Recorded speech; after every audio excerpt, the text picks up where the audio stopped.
भगवान श्री कृष्ण जी जो गौरांग महाप्रभु के रूप में आविर्भाव हुए थे, ये शास्त्रों द्वारा सिद्ध है। कोई भी विषय में जब हम कोई सिद्धांत तो लेते तो वो वैदिक शास्त्र सम्मत होना चाहिए, अर्थात वेद, उपनिषद या पुराण में इसका उल्लेख होना जरूरी है। तो अब मैं इसके बारे में कुछ ऐसा तथ्य दे रहा हूं जो कुछ पुराणों में और किताबों ने दिए हुए हैं। तो भागवत को महापुराण के रूप में माना गया है। भागवत में ये बोला है जे कृष्ण वर्ण तेजा अकृष्णं सांगो पंगास्त्रपार्षदम यज्ञ संकीर्तन प्रायोई जजंती ही सुमेधसो। अर्थात भगवान कृष्ण जो कृष्ण वर्ण है फिर भी सफेद है, इसका जो अनुगामी है वही वह उसका सामर्थ्य यानी शस्त्र है। इसीलिए जो विद्वान व्यक्ति है वो नाम संकीर्तन के रूप में इसका साधन और भजन करते हैं। कृष्ण जामल नामक ग्रंथ से लिखा है कि जो पुण्य क्षेत्र नवद्वीपे भविष्यामि शचीसुत, अर्थात भविष्य काल में पुण्य क्षेत्र नवद्वीप में शची माता के पुत्रों के रूप में अवतीर्ण होऊंगा।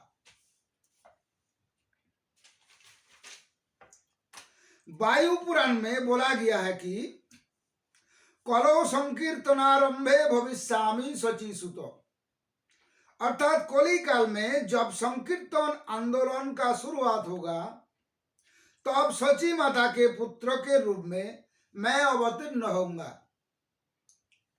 अनंत संहिता में बोला गया है जे जयेव भगवान कृष्ण राधिका प्राणवल्लभ सृष्ट दोष जगन्नाथ गौर आसीत महेश्वरी। तो शिव जी पार्वती को बोला है जे जो भगवान श्री कृष्ण है जो कि राधा रानी का प्राणवल्लभ है, जो सृष्टि स्थिति प्रलय का एकमात्र कारण है, ओ भगवान जगत का नाथ कभी कभी कलिकाल में गौरांगों के रूप में आविर्भाव होते हैं। उप पुराण में भगवान श्री कृष्ण जी ने व्यासदेव को बोले थे अहमेव क्वचित ब्रह्मन् संन्यासाश्रममाश्रित हरि भक्ति ग्राहयामि कलो पापो हतान्नराम, अर्थात मैं कभी कभी एक सन्यास के रूप में कोली में जो पापाहत लोग हैं उन लोगों को हरि भक्ति प्रदान करता हो। तो तब मैं इसके बारे में बात करूंगा कि जो गौरांग महाप्रभु है जो कि श्री कृष्ण जी का अवतार है वो नवद्वीप में कैसे अवतीर्ण हुए थे।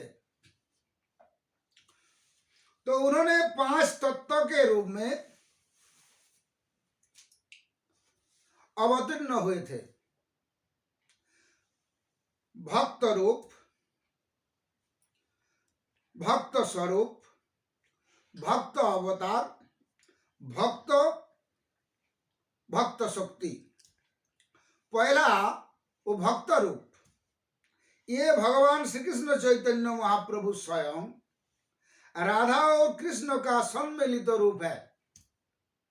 दूसरा भक्त स्वरूप जो कि प्रभु नित्यानंद अर्थात स्वयं बलराम जी।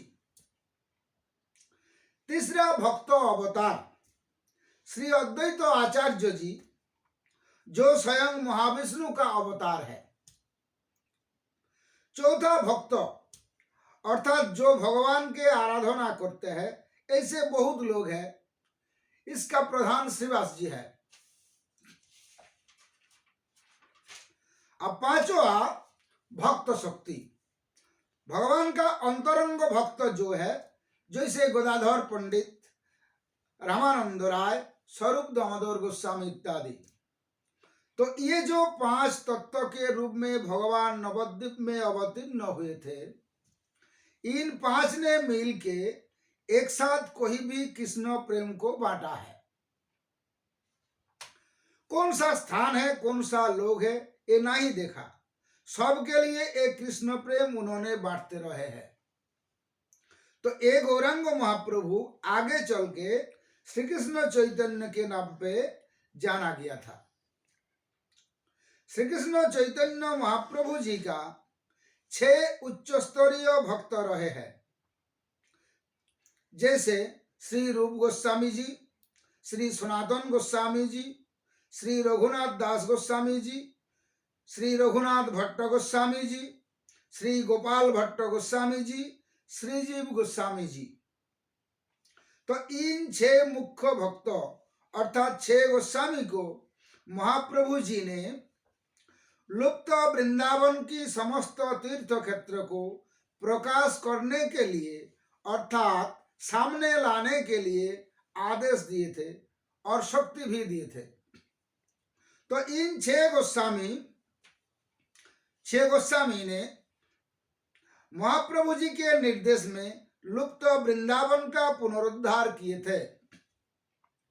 तो उन समय कृष्णदास कविराज गोस्वामी जी, जिन्होंने श्री चैतन्य चरितामृत का रचना किया था, उन्होंने प्रभु नित्यानंद जी के आदेश में वृंदावन में आए थे।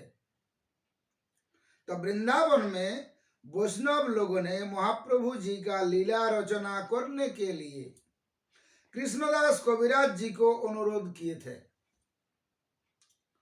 तो कृष्णदास कविराज जी मदन मोहन विग्रह से अनुमति लेने के लिए जैसे कि प्रणाम किया, तब मदन मोहन जी के गले से एक माला खुलकर कृष्णदास कविराज गोस्वामी जी को गले में पड़ा था।